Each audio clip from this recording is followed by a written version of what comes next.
Kota tanpa buku. Pernahkah kau ke toko buku, perpustakaan, atau taman bacaan? Tidakkah kau merasa istimewa ketika berada di dalamnya? Di sekelilingmu ada berbagai tokoh dari dunia nyata dan khayal. Tempat yang pernah kau kunjungi dan yang belum. Informasi dan cerita dari masa lalu, masa kini, dan masa depan. Semua berpadu.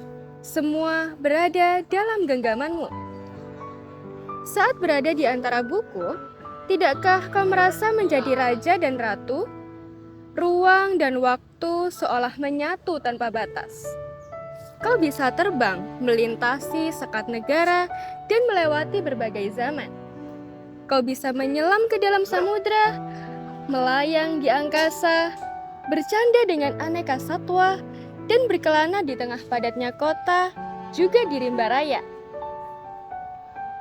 Kau tahu, buku adalah jendela dunia, kunci pengetahuan, dan pintu wawasan. Muhammad Hatta sang proklamator berkata, "Aku rela dipenjara, asalkan bersama buku, karena dengan buku aku bebas." Melalui buku, manusia terbebas dari ketidaktahuan. Tempat-tempat yang dipenuhi buku adalah harapan berkembangnya pengetahuan dan wawasan. Apa jadinya jika kota tanpa buku? Pantaskah dia disebut kota? Di kota itu, mungkin kabar datang dari sumber lain, dari koran, televisi, atau internet.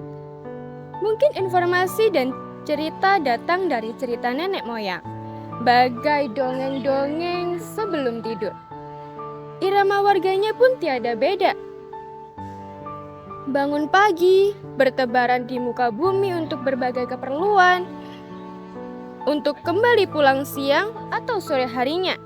Setelah itu, mereka berangkat tidur dan memulai lagi hari berikutnya. Semua serupa. Di kota itu mungkin ada bangunan bernama perpustakaan. Di dalamnya buku-buku berderet dalam rak yang tak terjamah. Tiada tangan meraih dan membuka halaman demi halaman dengan sukacita. Mungkin juga ada tumpukan buku di sudut-sudut sekolah yang sepi dan berdebu. Jarang dikunjungi, jarang dibaca. Buku-buku di sana teronggok tanpa nyawa. Bagaimana dengan kotamu? Mungkin kau tinggal di tengah kota yang megah, atau di gang sempit, di desa terpencil, di sisi pesisir, atau di kaki gunung. Adakah perpustakaan, taman bacaan, atau toko buku di dekat rumahmu? Jika ada, apakah tempat itu menjadi wadah berkumpulnya anak-anak dan warga, menjadi pusat berkembangnya wawasan dan pengetahuan, atau hanya menjadi pajangan? Maukah kau menjadi orang yang menghidupkannya? Kau bisa mengunjunginya dan mengajak teman-teman membaca dan berbagi cerita di sana. Jadikan tempat itu sumber kegembiraan dan pengetahuan. Jika tempat itu belum ada, maukah kau menjadi orang yang mulai menghadirkannya? Kau bisa memulainya dari sebuah sudut di teras rumahmu.